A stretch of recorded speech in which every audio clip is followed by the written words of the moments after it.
Okay, let's see. I am trying to make sure I've got my proper stuff on, my proper uh, deal, my sound. There we go. So this is the first time that I have been doing a live in over a week. I went to Colorado with the fam. It was a lot of fun. It was beautiful. Powderhorn Wilderness, kind of in southern Colorado, a little south of Gunnison, up in the mountains. And yeah, spent the week at altitude, couldn't breathe, but had a great time. It was fantastic. Loved it. And yeah, so now back to the grindstone, and we'll continue with chapter 3 of The Call of the Wild by Jack London. And here we go. First, let me do this right here.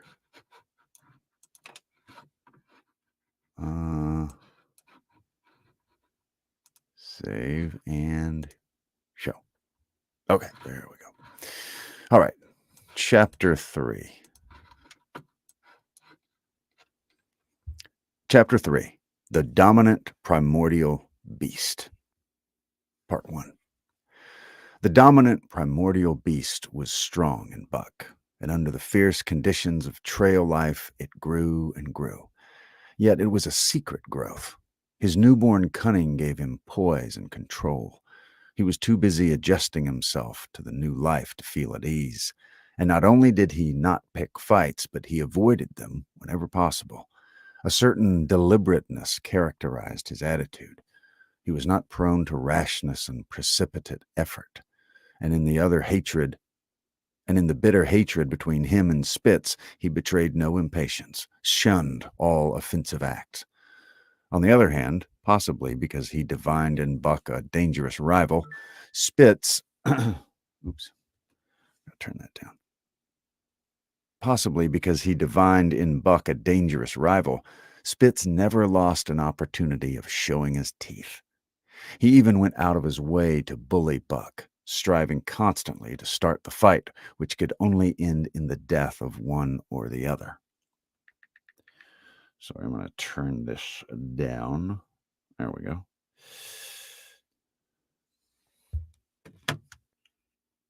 Early in the trip, this might have taken place had it not been for an unwanted accident. At the end of this day, they made a bleak and miserable camp on the shore of Lake Labarge. Driving snow, a wind that cut like a white-hot knife, and darkness had formed them to grope for a camping place. What is going on? Shh. All these noises. Stop it. Lake Labarge, by the way, that was in if you've ever heard the cremation of Sam McGee, they mentioned Lake Labarge in there, and you can find my reading of the old Sam McGee's the cremation of Sam McGee right here on the Cultured Bumpkin. Okay, so driving snow, a wind that cut like a white-hot knife, and darkness had forced them to grope for a camping place. They could hardly have fared worse. At their backs rose a perpendicular wall of rock, and Perrault and Francois were compelled to make their fire and spread their sleeping robes on the ice of the lake itself. The tent they had discarded at Yea in order to travel light. A few sticks of driftwood furnished them with a fire that thawed down through the ice and left them to eat supper in the dark. Close in under the sheltering rock, Buck made his nest.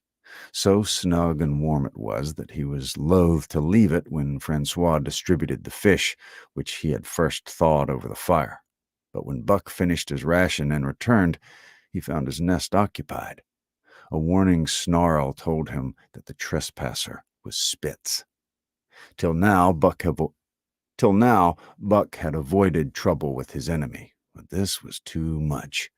The beast in him roared. He sprang upon Spitz with a fury which surprised them both, and Spitz particularly, for his whole experience with Buck had gone to teach him that his rival was an unusually timid dog who managed to hold his own only because of his great weight and size. Francois was surprised, too, when they shot out in a tango from the disrupted nest, and he divined the cause of the trouble. "Ah!" he cried to Buck. "Give it to him, Gar! Give it to him, the dirty thief!" Spitz was equally willing. He was crying with sheer rage and eagerness as he circled back and forth for a chance to spring in. Buck was no less eager and no less cautious, as he likewise circled back and forth for the advantage. But it was then that the unexpected happened, the thing which projected their struggle for supremacy far into the future, past many a weary mile of trail and toil. An oath from Perrault, the resounding impact of a club upon a bony frame, and a shrill yelp of pain heralded the breaking forth of pandemonium. The camp was suddenly discovered to be alive with skulking, furry forms, starving huskies, 4 or 5 of them, who had scented the camp from some Indian village. They had crept in while Buck and Spitz were fighting, and when the 2 men sprang among them with stout clubs, they showed their teeth and fought back. They were crazed by the smell of the food. Perrault found one with head buried in the grub box. His club landed heavily on the gaunt ribs, and the grub box was capsized on the ground. On the next instant, a score of the famished brutes were scrambling for the bread and bacon. The clubs fell upon them unheeded. They yelped and howled under the rain of blows, but struggled none the less madly till the last crumb had been devoured. In the meantime, the astonished team dogs had burst out of their nests only to be set upon by the fierce invaders. Never had Buck seen such dogs. It seemed as though their bones would burst through their skins. They were mere skeletons, draped loosely in draggled hides, with blazing eyes and slavered fangs. But the hunger madness made them terrifying, irresistible. There was no opposing them. The team dogs were swept back against the cliff at the first onset. Buck was beset by 3 huskies, and in a trice his head and shoulders were ripped and slashed. The din was frightful. Billy was crying as usual. Dave and Solex, dripping blood from a score of wounds, were fighting bravely side by side. Joe was snapping like a demon. Once his teeth closed on the foreleg of a husky, and he crunched down through the bone. Pike, the malingerer, leaped upon the crippled animal, breaking its neck with a quick flash of teeth and a jerk. Buck got a frothing adversary by the throat and was sprayed with blood when his teeth sank through the jugular. The warm taste of it in his mouth goaded him to greater fierceness. He flung himself upon another, and at the same time he felt teeth sink into his own throat. It was Spitz, treacherously attacking from the side. Perrault and Francois, having cleaned out their part of the camp, hurried to save their sled dogs. The wild wave of famished beasts rolled back before them, and Buck shook himself free. But it was only for a moment. The 2 men were compelled to run back to save the grub, upon which the huskies returned to the attack on the team. Billy, terrified into bravery, sprang through the savage circle and fled away over the ice. Pike and Dub followed on his heels, and the rest of the team behind. As Buck drew himself together to spring after them, out of the tail of his eye, he saw Spitz rush upon him with the evident intention of overthrowing him. Once off his feet and under that mass of huskies, there was no hope for him. But he braced himself to the shock of Spitz's charge, then joined the flight out on the lake. Later, the 9 team dogs gathered together and sought shelter in the forest. Though unpursued, they were in a sorry plight. There was not one who was not wounded in 4 or 5 places, while some were wounded grievously. Dub was badly injured in a hind leg. Dub was badly injured in a hind leg.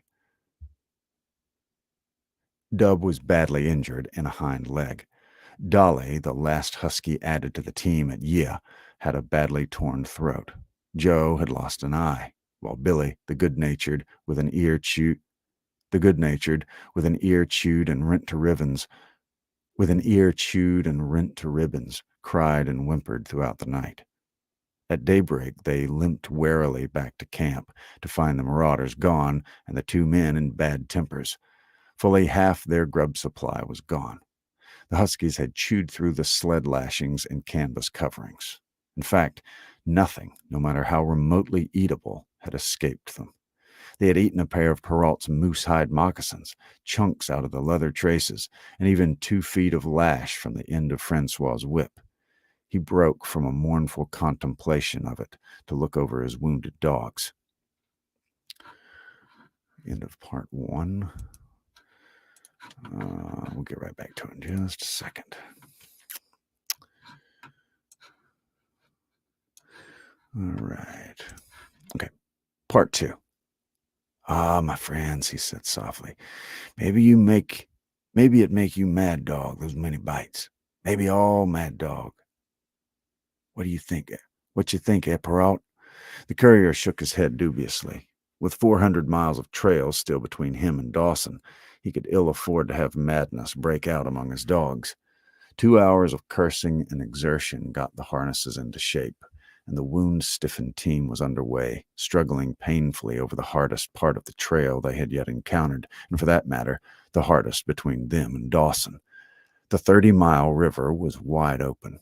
Its wild water defied the frost, and it was in the eddies only and in the quiet places that the ice held at all.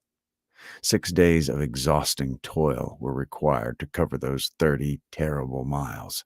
And terrible they were, for every foot of them was accomplished at the risk of life to dog and man.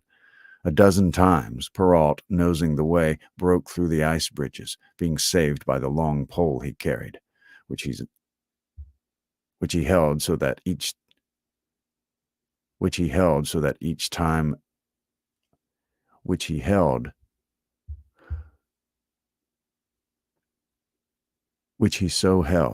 it fell each time across the hole made by his body.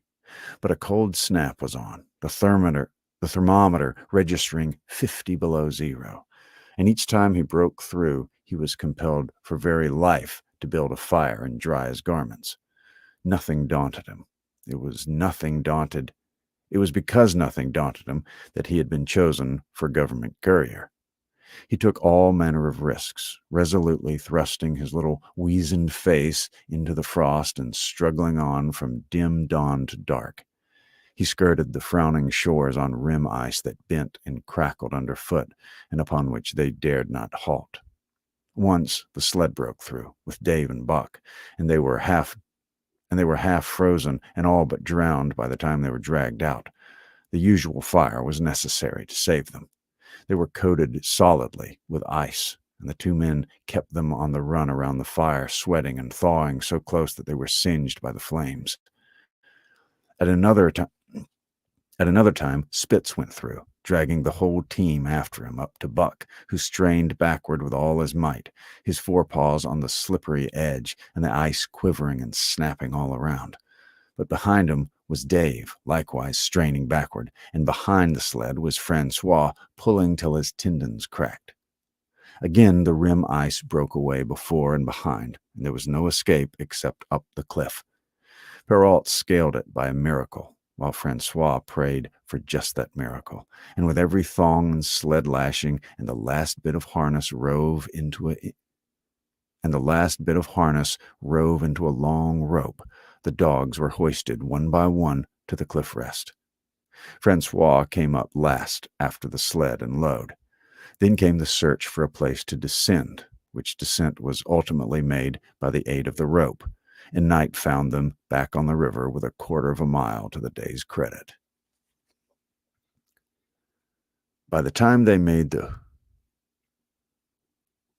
Hootalinqua in good ice, Buck was played out. The rest of the dogs were in like condition, but Perrault, to make up lost time, pushed them late and early. The first day they covered 35 miles to the Big Salmon. The next day, 35 more to the Little Salmon. The third day, 40 miles, which brought them well up toward the Five Fingers. Buck's feet were not so compact and hard as the feet of the huskies. His had softened during the many generations since the day his last wild ancestor was tamed by a cave dweller or riverman. All day long he limped in agony, and once camp was made, lay down like a dead dog. Hungry as he would not move to receive his ration of fish, which Francois had to bring to him. Also, the dog driver rubbed Buck's feet for half an hour each night after supper and sacrificed the tops of his own moccasins to make 4 moccasins for Buck. This was a great relief, and Buck caused even the weazened face of Perrault to twist itself into a grin one morning when Francois forgot the moccasins and Buck lay on his back, his 4 feet waving appealingly in the air, and refused to budge without them. Later, his feet grew hard to the trail, and the worn-out footgear was thrown away. At the Pele one morning, as they were harnessing up, Dolly, who had never been conspicuous for anything, went suddenly mad. She announced her condition by a long, heartbreaking wolf howl that sent every dog bristling with fear, then sprang straight for Buck. He had never seen a dog go mad, nor did he have any reason to fear madness. Yet he knew that here was horror, and fled away from it in a panic. Straight away he raced with Dolly, panting and frothing, 1 leap behind. Nor could she gain on him, so great was his terror, nor could he leave her, so great was her madness. He plunged through the wooded breast of the island, fled down to the lower end, crossed a back channel filled with rough ice to another island, gained a 3rd island, curved back to the main river, and in desperation started to cross it. And all the time, though he did not look back, he could hear her snarling just 1 leap behind. Francois called him a 1/4 of a mile away, and he doubled back, still 1 leap ahead, gasping painfully for air and putting all his faith in that Francois would save him. The dog driver held the axe poised in one hand, and as Buck shot past him, the axe crashed down upon Mad Dolly's head. Buck staggered over against the sled, exhausted, sobbing for breath, helpless. This was Spitz's opportunity. He sprang upon Buck, and twice his teeth sank into his unresisting foe and ripped and tore the flesh to the bone. Then Francois's lash descended, and Buck had the satisfaction of watching Spitz receive the worst whipping as yet administered to any of the team. "One devil, that Spitz," remarked Perrault. "Some damn day him kill that buck."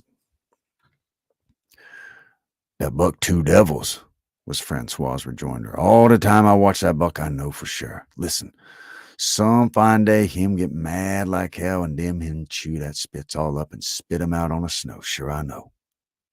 From then on, it was a war between them. Spitz, as lead dog and acknowledged master of the team, felt his supremacy threatened by this strange Southland dog.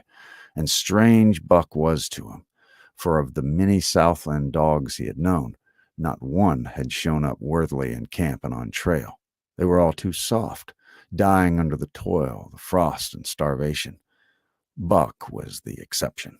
He alone endured and prospered, matching the husky in strength, savagery, and cunning. Then he was a masterful dog, and what made him dangerous was the fact that the club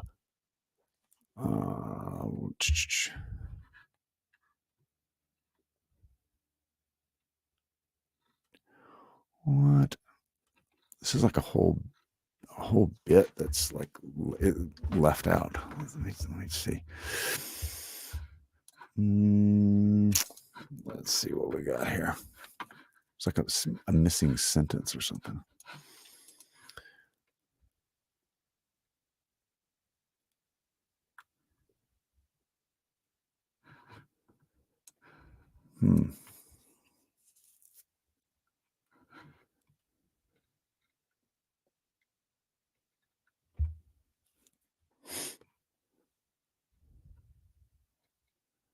Well, I'm gonna find another thing, and then do finish the rest of part two. So I'm gonna end there because I don't know. I'm gonna have to figure something out, and because yeah, it's like missing a whole little section. I need to.